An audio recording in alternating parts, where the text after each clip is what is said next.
नमस्कार साथियों, गुरु कृपा क्लासेज के इस ऑनलाइन डिजिटल प्लेटफॉर्म पर आप सबका हार्दिक स्वागत है।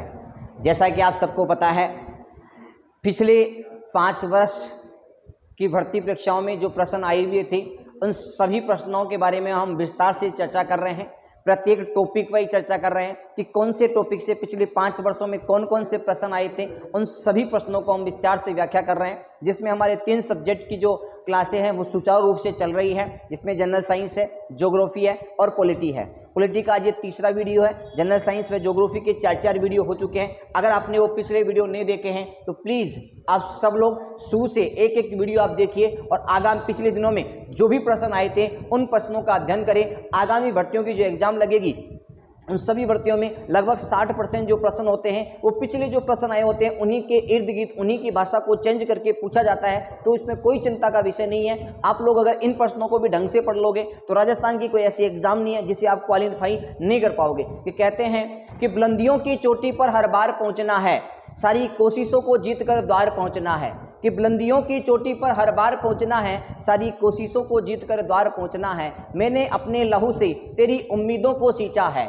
मैंने अपने लहू से तेरी उम्मीदों को सींचा है। अब तू है वो जिसको मंजिल के पार पहुंचना है, अब तू है वो जिसको मंजिल के पार पहुंचना है। अटल सत्य है आखिर इस दुनिया में सबको मरना है, अटल सत्य है आखिर इस दुनिया में सबको मरना है। पर सोचो मरने से पहले जीना है या डरना है, पर सोचो मरने से पहले जीना है या डरना है। मैं मसाल हूँ मेरा कार्य है तिमिर मार्ग को हरते जाना, मैं मसाल हूँ मेरा कार्य है तिमिर मार्ग को हरते जाना। पर मार्ग पर चलो या न चलो निर्णय तुम्हें करना है। हम सभी लोग, हमारी पूरी टीम आप सबको मार्ग दिखा रहे हैं। अब उस मार्ग पे आप चलो या न चलो ये निर्णय आप तुम लोगों को करना है। क्योंकि मैं बार बार ये बात बोल रहा हूँ, पिछले जो 5 वर्ष की जो भी प्रश्न आए हुए हैं उन सभी प्रश्नों की हम स्पष्ट रूप से सही तरीके से टॉपिक वाइज व्याख्या करवा रहे हैं। ऐसा कहीं भी आपको किसी YouTube चैनल पर नहीं मिलेगा कि पिछले 5-7 साल में जो भी प्रश्न आए उनको टॉपिक वाइज आपको आपके समकक्ष रखा जाए। हम आपको ये कार्य कर रहे हैं। मैं आपको फिर बोल रहा हूँ, 60 से 65% प्रश्न आगामी जो भर्तियां लगने वाली है और भर्तियों का अपार घोषणा होने वाली है। लगभग 1 लाख भर्तियां मुख्यमंत्री अशोक गहलोत जी ने घोषणा की थी, जल्द ही वो आपके समकक्ष आने वाली हैं। तो उन प्रश्नों से बाहर नहीं आएंगे, उन्हीं के इर्द गिर्द प्रश्न आते हैं जो पिछली भर्ती में थे। मानता हूं नए प्रश्न बनते हैं, 15% 20% नए प्रश्न बन सकते हैं, लेकिन आप ये 60% का टारगेट तो क्लियर करके चलो। कट ऑफ 100 में से 100 कभी नहीं जाती है। जो कट ऑफ जाती है वो 70% 80% के अंदर ही रहती है, ज़्यादा कट ऑफ नहीं जाती है। चलो आज हमारा जो टॉपिक है वो संविधान की विशेषताओं के ऊपर है। और संविधान की विशेषताओं में पिछले 5 साल में जितने भी प्रश्न आए हुए हैं उन सभी प्रश्नों के बारे में आज हम विस्तार से चर्चा करने वाले हैं। आप सब लोग अपने साथियों को जोड़ दो, और जो भी साथी अभी लाइव नहीं आ रहे हैं, आपके साथी है और जुड़ नहीं पा रहे हैं, तो प्लीज़ एक बार उन सबके साथ इस वीडियो को शेयर कर दो। कोई भी विद्यार्थी हमारे इन यूट्यूब चैनल के माध्यम से वंचित नहीं रहना चाहिए। चलो हम चलते हैं बिना रुके। पहला प्रश्न है, भारतीय संविधान में थे कि जो हमारा संविधान बनके तो कब तैयार हुआ था? 26 नवंबर 1949 को। देखो हमारा जो संविधान था वो बना कब था? बना कब था भाई? 26 नवंबर 1949 को। ये लो, एक प्रश्न तो यहां क्लियर हो गया कि भारतीय संविधान कब बना? 26 नवंबर 1949 को। एक प्रश्न। तो सर एक बात बताओ, जब 26 नवंबर 1949 को हमारा संविधान बनके तैयार हो गया तो इसे लागू जो किया गया था, इसे जो लागू किया गया था वो कब लागू किया गया था? इसे 26 जनवरी के दिन लागू किया गया था। कब लागू किया गया था बेटा? 26 जनवरी 1950 के दिन लागू किया गया था। तो सर 26 जनवरी के दिन लागू क्यों किया गया? इसका कोई कारण कोई बता सकता है क्या? बताइए भाई, जल्दी से कमेंट करके बताओ। सुनो अगर नहीं पता है तो, कि भाई जो लाहौर अधिवेशन हुआ था उस लाहौर अधिवेशन के अंदर हमारे क्रांतिकारियों ने घोषणा की थी कि आज के बाद हम ब्रिटिश की दास्ता से, गुलामी से मुक्त होते हैं और हम स्वतंत्र हो चुके हैं, और आज से हम 26 जनवरी से स्वतंत्रता दिवस मनाएंगे। और जो लाहौर अधिवेशन होता उसके बाद प्रत्येक वर्ष 1930, 31, 32 हर वर्ष 26 जनवरी को हमारे भारतीय क्रांतिकारी स्वतंत्रता दिवस मनाते आ रहे थे। लेकिन 26 जनवरी 1947 को भी मनाए, 45, 46, 47 को मनाए, लेकिन जैसे ही हमारा देश भारत और पाकिस्तान का विभाजन 3 जून 1947 को हो गया और भारत को पूर्ण आज़ादी मिल गई और हमने आज़ादी का जो स्वतंत्रता का जो बिगुल बजा 15 अगस्त 1947 को, उस दिन अथाह खुशी हमें मिली। लेकिन आगामी जो 48 वाली साल आई उसमें हम उस तिथि को भूल गए जिस तिथि के दिन हम क्या मनाते आ रहे थे 10-15 साल 20-25 साल से स्वतंत्रता दिवस मनाते आ रहे थे, उस 26 जनवरी वाली तिथि को भूल गए। जब संविधान निर्माताओं ने अपने संविधान को 26 नवंबर 1949 को बनाकर तैयार कर दिया था तो उन्होंने एक बात कही कि जो तिथि हम स्वतंत्रता दिवस मना रहे थे उस तिथि को आगामी लोग भूल जाएंगे, तो हमें जो संविधान है उसको उसी दिन लागू करना चाहिए जिस दिन से हम स्वतंत्रता दिवस मनाते आ रहे हैं। तो ध्यान रखना, उसी 26 जनवरी का इंतजार किया 2 महीने तक और 2 महीने बाद 26 जनवरी 1950 को संविधान के निर्माताओं ने संविधान को पूर्ण रूप से क्या कर दिया, लागू कर दिया। आप लोगों को समझ में आया कि नहीं आया? कमेंट करके बताओ समझ में आया कि नहीं आया। अब प्रश्न आ रहा है क्या कि जो हमारा संविधान बना था उस संविधान में कुल कितने अनुच्छेद थे, कितनी अनुसूचियां थी और कितने भाग थे, वो भी बात चलो। तो देखो हमारे मूल संविधान जो बना था उस मूल संविधान में अगर अनुसूची की बात करते हैं तो अनुसूची तो कितनी थी बेटा, 8 अनुसूची। कितनी अनुसूची थी? 8। अगर हम अनुच्छेद की बात करते हैं, अगर हम अनुच्छेद की बात करते हैं तो अनुच्छेद थे 395 और अगर हम भाग की बात करते हैं तो भाग थे 22। आज भी इनमें कोई चेंजेज नहीं हुआ है, केवल और केवल अनुसूचियां जो है वो वर्तमान के अंदर 8 अनुसूचियों से बढ़कर कितनी अनुसूचियां हो चुकी है भाई, 12 अनुसूचियां हो गई हैं। अगर आपसे पूछे मूल संविधान में कितनी अनुसूचियां थी, 8, वर्तमान में कितनी अनुसूचियां हैं, 12। बोलो समझ में आया? अगर अनुच्छेद पूछे मूल संविधान में भी 395, वर्तमान में भी 395, भाग मूल संविधान में भी 22 थे और आज भी कितने हैं, 22 भाग है। पूछ क्या रहा है, देखो ऑप्शन किसमें मिल रहा है। क्या 392 अनुच्छेद थे? क्या बिल्कुल गलत है। क्या 395 अनुच्छेद? बिल्कुल थे। आगे भी तो पढ़ लो, 8 अनुसूचियां बिल्कुल थी। 2 नंबर का ऑप्शन क्या हो गया, सही हो गया। जिसने भी 2 नंबर का आंसर दिया है उसका सही है, अन्यथा जिसका ने 2 नंबर का आंसर नहीं दिया वो गलत है। तैयारी की आवश्यकता है बेटा आपको, ठीक है। आगे, भारतीय संविधान में कुल अनुच्छेद है कि भारतीय संविधान में कुल अनुच्छेद, देखो ये कंफ्यूज वाला प्रश्न है। कई कहते हैं 465 हो गए, वो हो गए, वो हो गए, कुछ नहीं। भारतीय मूल संविधान में जितने अनुच्छेद थे आज भी उतने ही हैं, अर्थात 395 ही है।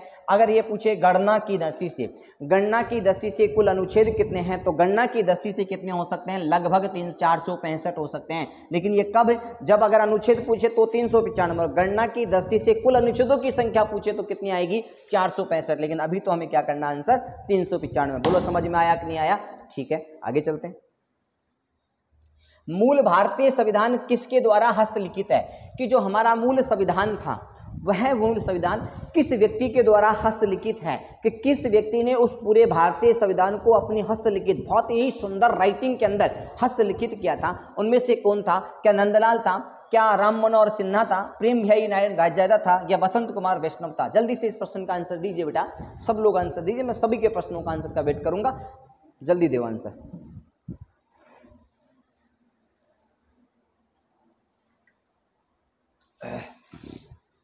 हाँ भाई बताओ, भारतीय मूल संविधान किसके द्वारा हस्तलिखित था? तो प्रेम बिहारी नारायण रायजादा के द्वारा हमारे भारतीय संविधान को पूर्ण रूप से हस्तलिखित किया था, वो थे प्रेम बिहारी नारायण रायजादा। ठीक है, अगला प्रश्न, संविधान में हमारे राष्ट्र का उल्लेख किन नामों में किया जाता है? कि जो हमारा संविधान था उसमें हमारा राष्ट्र बोले तो कौन सा? भारत। उस भारत को भारतीय संविधान में किन किन नामों का उल्लेख है? भारतीय संविधान में भारत के संदर्भ में कौन कौन से नामों का उल्लेख है? तो ध्यान रखना, हमारे भारतीय संविधान में भारत को एक तो भारत कहा गया है और एक क्या कहा गया है बेटा? इंडिया कहा गया है। मैं आपसे बोलूँ हम भारत के लोग, भारत को संपूर्ण प्रभुत्व है, ये वाली बात है तो भारत तो कहा गया। We the people of India, we the people of India, तो इंडिया और भारत दोनों शब्दों का उल्लेख हमारे मूल संविधान के अंदर किया गया था। तो देखो भारत और इंडिया बिल्कुल सही है, केवल भारत नहीं, केवल भारत नहीं, इंडिया भी साथ में था। हिंदुस्तान का नहीं किया गया, यहाँ भी ये नहीं किया गया। तो 1 नंबर का ऑप्शन जिसने भी किया उसका सही है, अन्यथा गलत है। फिर आपको तैयारी की आवश्यकता है बेटा, ठीक है कि नहीं है?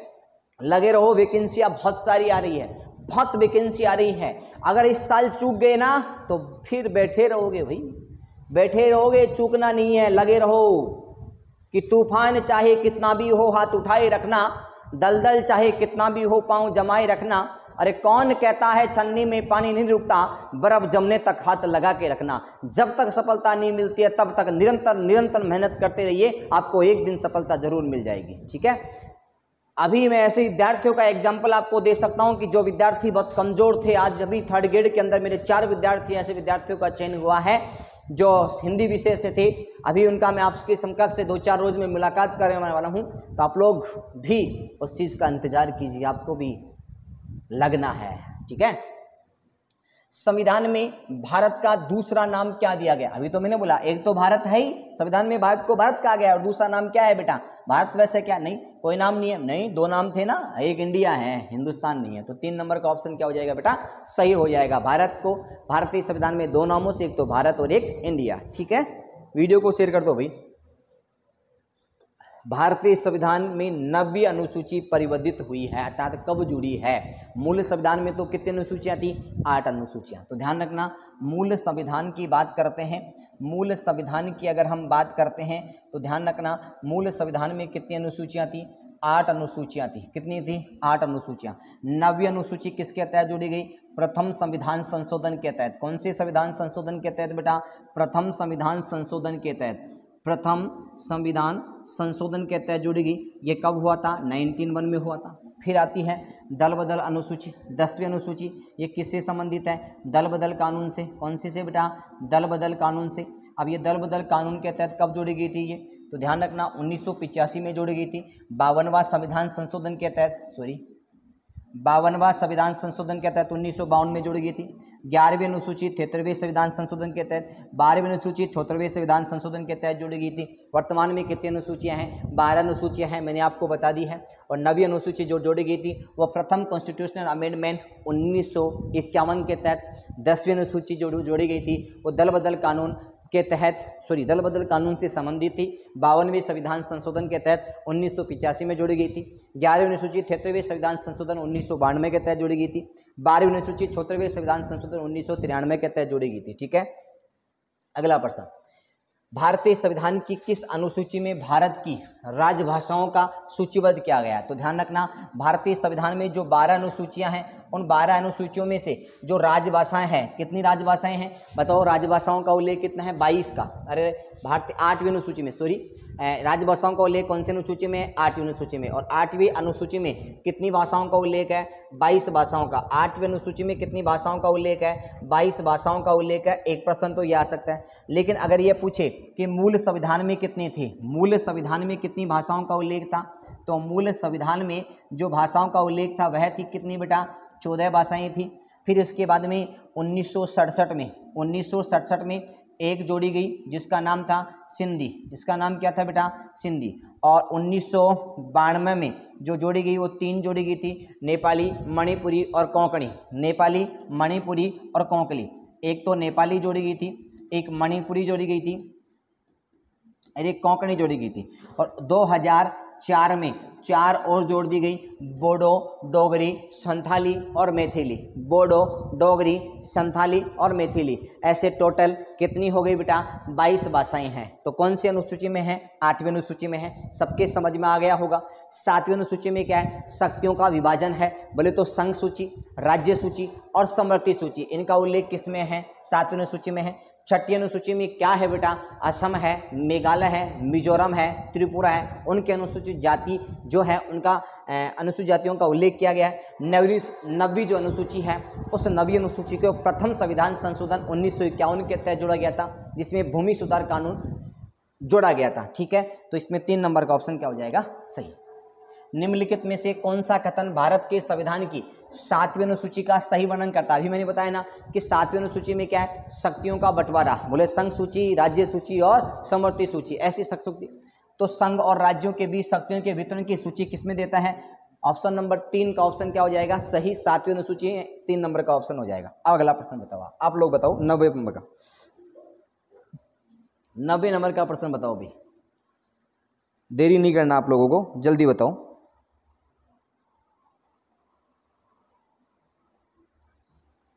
हाँ भाई, यदि भारत संघ को एक नए राज्य का सृजन करना है, भारत क्या है, राज्यों का संघ है। भारत क्या है, राज्यों का संघ है। ये कौन से अनुसूची में है, अनुसूची 1 में। और क्या करना है, एक राज्य का सृजन करना हो, नए राज्य का गठन करना हो, तो संविधान के निम्नलिखित अनुसूचियों में से किस एक को अवश्य संशोधन करना होगा। कि भारत में कोई एक नए राज्य का निर्माण करना हो तो कौन से अनुसूची में हमें संशोधन करना होगा, तो अनुसूची 1 ही है। भारत राज्यों का संघ है, अनुसूची 1 ही तो कहती है, तो अनुसूची 1 में क्या करना होगा, हमें संशोधित करना होगा। तो 1 नंबर का ऑप्शन क्या हो गया, इसमें सही हो गया। इस प्रश्न का आंसर दे दीजिए बेटा, जल्दी से आंसर दो। इस प्रश्न का सूची करना है इसके अंदर, जल्दी बताओ। राज्य व केंद्र शासित प्रदेशों का उल्लेख किसमें है, महत्वपूर्ण पदाधिकारियों के वेतन भत्ते का उल्लेख किसमें है, विभिन्न पदों के लिए पद, ये क्या पूरा नहीं आया, राज्यसभा में राज्यों का केंद्र में। 1 मिनट इसको पूरा करते हैं प्रश्न को, क्या है प्रश्न। महत्वपूर्ण पदाधिकारियों के वेतन भत्ते, और सी है विभिन्न पदों के लिए पद व गोपनीयता की शपथ। पद व विभिन्न पदों के लिए पद व गोपनीयता की शपथ, गोपनीयता की शपथ। और चौथा है राज्यसभा में राज्यों व केंद्र शासित प्रदेशों में स्थानों का आवंटन, स्थानों का आवंटन। चलो देखते हैं, राज्य व केंद्र शासित प्रदेशों का उल्लेख ये किस में आएगा। तो ये थोड़ा सा गलत लिखा हुआ है, प्रश्न थोड़ा सा गलत लिख के आ गया, थोड़ा सा ध्यान देना इस पे। चलो भाई देखते हैं, राज्यों व केंद्र शासित प्रदेशों का उल्लेख। भारत राज्यों का संघ है, अर्थात राज्यों का केंद्र शासित प्रदेशों का उल्लेख किसमें, प्रथम अनुसूची में। महत्वपूर्ण पदाधिकारियों के वेतन व भत्ते, तो ध्यान रखना महत्वपूर्ण पदाधिकारियों के वेतन व भत्ते किस अनुसूची में है, दूसरी अनुसूची में है। विभिन्न पदों के लिए पद व गोपनीयता की शपथ किस अनुसूची में है, 3 में है। अर्थात कौन कौन व्यक्ति अनुसूची 3 के तहत शपथ लेते हैं, ये सारा मैंने ऑफलाइन जो क्लासें लग रही थी उनमें आपको बताया था कि लोकसभा के सदस्य, लोकसभा के अभ्यर्थी भी लेते हैं, राज्यसभा के सदस्य, राज्यसभा के अभ्यर्थी भी इसकी शपथ लेते हैं अनुसूची 3 के तहत। विधानसभा के सदस्य तथा विधानसभाओं के अभ्यर्थी कौन होते हैं, जो भी चुनाव के लिए जो नामांकन का फॉर्म भरते हैं वह सारे के सारे अनुसूची 3 के तहत शपथ लेते हैं। जब नामांकन बनने जाते हैं तो एसडीएम महोदय या कलेक्टर महोदय के सामने शपथ जो बोलते हैं, नामांकन दाखिल करते समय जो शपथ बोलते हैं, उस शपथ का उल्लेख भी अनुसूची 3 में कर रखे हैं। राज्यसभा में राज्यों व केंद्र शासित में तो अनुसूची 4 कौन से आएगा भाई, अनुसूची 4 अर्थात सभी लोग समान है। ये तो 1 2 3 4 अर्थात ये 4 नंबर का ऑप्शन क्या हो गया, इसमें सही हो गया। चलो अगला प्रश्न, प्रशासनिक उपबंधों तथा तत्सम संबंधी संविधान की अनुसूचियों के संदर्भ में सूची 1 सूची 2 का सुमेलित कीजिए।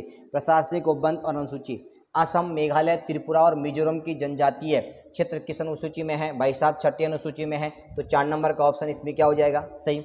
अखिल भारतीय सेवाओं, अखिल भारतीय सेवाएं, तो ध्यान रखना अखिल भारतीय सेवाएं किस में आ जाएगी, पहले तो ये बताओ अखिल भारतीय सेवाएं किस में आ जाएगी, 7वीं अनुसूची में आ जाएगी। संघ सूची, राज्य सूची और समवर्ती सूची वाली बात। भारत का नियंत्रक एवं महालेखा परीक्षक, देखो ये भारत का नियंत्रक है, महालेखा परीक्षक है, दूसरी में अनुसूची में आएगा, तीसरी में भी है लेकिन तीसरे ऑप्शन में नहीं है। फिर आएगा अनुसूचित क्षेत्रीय व जनजातियों का नियंत्रण, ये 5वीं में आ जाएगा भाई, ये लो। तो ये क्या आ गया, 4 आ गया, 3 आ गया, 1 आ गया और 2 आ गया, 4 3 1 2, किसी में है क्या, 4 3 1 2, तो 2 नंबर का ऑप्शन क्या हो जाएगा बेटा, सही हो जाएगा। दिख रहा है आप लोगों को आंसर, ठीक है, इसको आंसर कीजिए। मौलिक अधिकार, हमारे संविधान की विशेषताओं का प्रश्न है ये। मौलिक अधिकार किस देश के संविधान से लिए गए थे, तो ध्यान रखना मौलिक अधिकार किस देश के संविधान से लिए गए हैं, आयरलैंड के संविधान से लिए गए हैं। राज्य के नीति नेतृत्व कहाँ से लिए हैं, आयरस के संविधान से, बोले आयरलैंड के संविधान से लिए गए, या अमेरिकी संविधान से लिए गए मौलिक अधिकार। राज्य के नीति नेतृत्व जो आयरिश संविधान बोले तो आयरलैंड के संविधान से लिए गए, अर्थात पहले में क्या आएगा 4, दूसरे में 3, तो पहले में 4 और दूसरे में 3, ये दोनों में मिल रहे हैं, ये दोनों में मिल रहे हैं, तो इस दोनों को तो काट दो, ठीक है। तीसरा, मंत्रिमंडलीय सरकार, ये कहाँ से ली गई है, ब्रिटिश सरकार से ली गई है। और केंद्र राज्य संबंध कनाडा के संविधान से लिए गए हैं, तो इसमें क्या जाएगा 4 3 और 4 3 1 और 2, 4 3 1 और 2, 4 3 1 और 2, जो भी 4 3 1 2 करे हैं उसका सही है, नहीं तो गलत है। 4 3 1 और 2 क्या आ जाएगा इसके अंदर, ठीक है। आगे चले, भारतीय संविधान के प्रावधान एवं स्रोतों के युग्म में सम्मिलित नहीं है, विधि द्वारा स्थापित प्रक्रिया क्या जापान से है क्या? बिल्कुल सही है। समवर्ती सूची क्या कनाडा से है क्या? आपातकालीन उपबंध क्या जर्मनी से है क्या? मौलिक अधिकार क्या यूएस से क्या? अरे क्या समवर्ती सूची क्या कनाडा से है क्या? बिल्कुल ये बात क्या हो गई? गलत हो गई। समवर्ती सूची तो कहाँ से है? ऑस्ट्रेलिया से है। कहाँ से है बेटा? ऑस्ट्रेलिया से है। कहाँ से है? ऑस्ट्रेलिया से है। ध्यान रखना भाई, समवर्ती सूची कहाँ से है? ऑस्ट्रेलिया से है। तो यहाँ ये प्रश्न क्या हो गया? गलत हो गया। तो ये है 2 नंबर का आंसर गलत हो गया भाई। ठीक है, आपातकालीन प्रावधान जर्मनी से, मौलिक अधिकार यूएस से, विधि द्वारा स्थापित प्रक्रिया जापान से।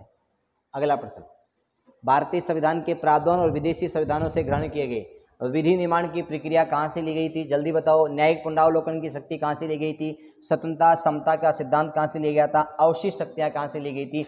इस प्रश्न का आंसर जल्दी से कमेंट करके बताइए। आप लोग जल्दी से कमेंट करके बताइए कि विधि निर्माण की प्रक्रिया कहाँ से ली गई थी।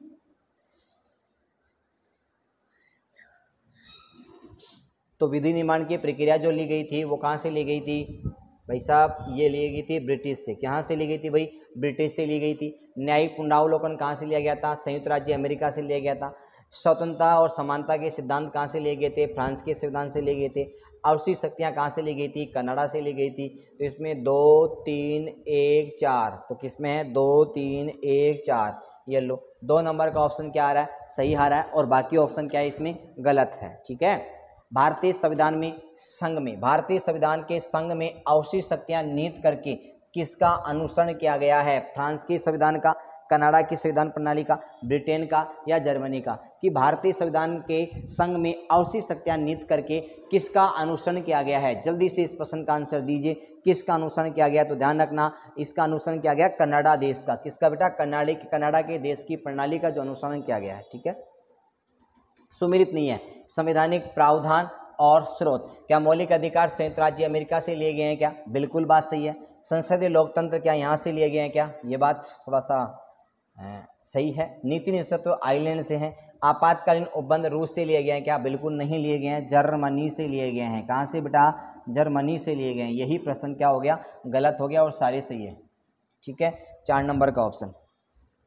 सामाजिक न्याय का अर्थ है, सामाजिक न्याय का अर्थ है, जल्दी से कमेंट करके बताइए बेटा कि सामाजिक न्याय का इसमें अर्थ क्या है? सभी को समान आर्थिक अधिकार मिलने चाहिए। आर्थिक अधिकार से क्या सामाजिक न्याय का उल्लेख है क्या? ये तो आर्थिक न्याय का जरूर हो सकता है, सामाजिक न्याय का नहीं हो सकता। सभी को समान राजनीतिक अधिकार मिलना चाहिए, राजनीतिक न्याय हो सकता है, सामाजिक न्याय का इसमें कोई उल्लेख नहीं है। जाति, नस्ल, रंग और लिंग के आधार सभी प्रकार का भेदभाव दूर होना चाहिए, ये बिल्कुल बात सही है। ये सामाजिक न्याय का अर्थ है। तो ये 3 नंबर का ऑप्शन क्या हो जाएगा? सही। ये आर्थिक न्याय का, ये राजनीतिक न्याय का, ये स्वतंत्र न्याय का, और ये सामाजिक न्याय का। रूल ऑफ लॉ से क्या तात्पर्य है? कि कानून अमीर तथा गरीब के बीच भेदभाव रखता है, ये तो गलत है। कि कानून पक्षपात करता है, ये भी गलत है। कि कानून अमीर तथा गरीब के बीच कोई भेदभाव नहीं करता है, यही क्या है? Rule of law. यही क्या है बेटा? Rule of law. ठीक है, आगे चलते हैं। भारत के संविधान के किस अनुच्छेद के अंतर्गत राज्यसभा एक नवीन अखिल भारतीय सेवा प्रस्तावित कर सकती है? कि भारतीय संविधान के कौन से आर्टिकल के तहत राज्यसभा को एक अखिल भारतीय सेवा निर्धारण करने की विशेष शक्ति किस आर्टिकल के तहत दी गई है? तो ध्यान रखना, अनुच्छेद 312 के तहत दी गई है। अनुच्छेद 249 के तहत भी राज्यसभा को विशेष शक्ति है। इस राज्यसभा को विशेष शक्ति अनुच्छेद 249 के तहत भी है। एक तो 312 है और एक ये है। इसके तहत क्या है कि किसी भी राज्य सूची के विषय को कानून बना सकती है। राज्य सूची के किसी भी विषय पर कानून बनाने का अधिकार किसको है? राज्यसभा को है। ये भी इसमें, ये राज्यसभा की विशेष, ये भी राज्यसभा विशेष में, लेकिन ये क्या पूछ रहा है? नवीन अखिल भारतीय सेवा प्रस्तावित करने का तो 312 में है, और राज्य सूची किसी विषय पर कानून बनाने का अधिकार किस अनुच्छेद के तहत है? 249 के तहत। तो 4 नंबर का ऑप्शन क्या हो जाएगा? इसमें सही हो जाएगा। कोई व्यक्ति भारतीय नागरिक नहीं होगा यदि वह, कि इनमें से कौन सा व्यक्ति भारतीय नागरिक नहीं होगा यदि वह विदेश में 5 वर्ष से अधिक रहा हो? नहीं, ये तो गलत है। विदेशी न्यायालय द्वारा दंडित किया गया हो, भारतीय नागरिक नहीं होगा। हो सकता है विदेशी न्यायालय से क्या मतलब है? स्वेच्छा से दूसरे देश की नागरिकता ग्रहण कर चुका हो, बिल्कुल वह स्वेच्छा से भारतीय नागरिकता को त्याग कर किसी दूसरे देश की नागरिकता को ग्रहण कर लिया गया हो, तो वह भारतीय नागरिक नहीं होगा। निम्नलिखित में से किसने कहा कि एक संविधान एक मशीन की तरह बेजान चीज़ है। इसमें वे लोग जीवन भोगते हैं जो इसका नियंत्रण करते हैं। भारत में बस कुछ ईमानदार लोगों की आवश्यकता है जिनके लिए राष्ट्रहित ही सर्वोपरि है। ये बात किसने कही थी? तो ध्यान रखना, हमारे संविधान के सभा के प्रथम अध्यक्ष और संविधान के प्रथम राष्ट्रपति डॉक्टर राजेंद्र प्रसाद ने ये बात कही थी। तो 1 नंबर का ऑप्शन जिसने भी किया है उसका सही है, अन्यथा सभी के गलत है। ठीक है, चलो आगे चलते हैं। ये कथन किसका है कि मैं आपके इस विचार से सहमत हूं कि यद्यपि हमारे संविधान में ऐसे उपबंधों का समावेश भी है जो केंद्र को ऐसी शक्ति प्रदान कर देते हैं जिनमें प्रांतों की स्वतंत्रता समाप्त सी हो जाती है, फिर भी ये परिसंघात्मक संविधान है। ये बात किसने की थी? संविधान के निर्माता डॉक्टर भीमराव अंबेडकर महोदय ने की थी। किसने की थी? डॉक्टर भीमराव अंबेडकर महोदय। कथन पूछ लेता है, ये पिछले एग्जामों में आए हुए प्रश्न है, कोई PSI में आया हुआ है, कोई RS में आया हुआ है, कोई जूनियर अकाउंटेंट में आया हुआ है, ये कहीं से बने नहीं है। ये ध्यान रखना, नए प्रश्न नहीं है, इन्हीं प्रश्नों के इर्द गिर्द प्रश्न बनने वाले हैं। तो आप लोग इन प्रश्नों पे ध्यान से देखें और जो प्रश्न आपको नहीं आते हैं उनको अपनी नोटबुक में ऐड कर ले कि भाई हाँ, ये प्रश्न मुझे नहीं आ रहा है, आगामी दिनों में मुझे इस प्रश्न को ढंग से याद करना है। व्यक्तिगत रूप से मैं इस बात को कोई महत्व नहीं देता कि इसे आप संघीय संविधान या एकात्मक संविधान अथवा किसी अन्य नाम से पुकारते हैं। अगर संविधान हमारे उद्देश्य को पूरा करता रहे तो नाम से कोई फर्क नहीं पड़ता। ये कथन किसका है भाई साहब? मायरन विनर का है भाई साहब। किसका है? मायरन विनर का कथन है ये। भारत का संविधान बहुत लंबा, बहुत कठोर, बहुत आगे है। यह कथन किसका है? आइवर जेनिस का। और यह भी कहा गया था कि भारतीय संविधान विश्व का सबसे बड़ा संविधान है।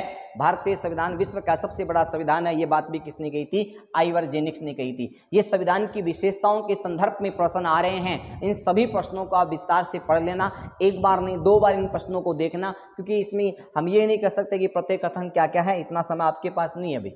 भारत के संविधान में अपनाई गई वेस्टमिंस्टर प्रणाली का संबंध किससे है? अध्यक्षात्मक प्रणाली से, संसदीय प्रणाली से, गणतंत्र प्रणाली से या संघ प्रणाली से? जल्दी से 25 नंबर के प्रश्न का आंसर आप लोग दे दीजिए, जल्दी से दिए आंसर भाई, जल्दी आंसर दो।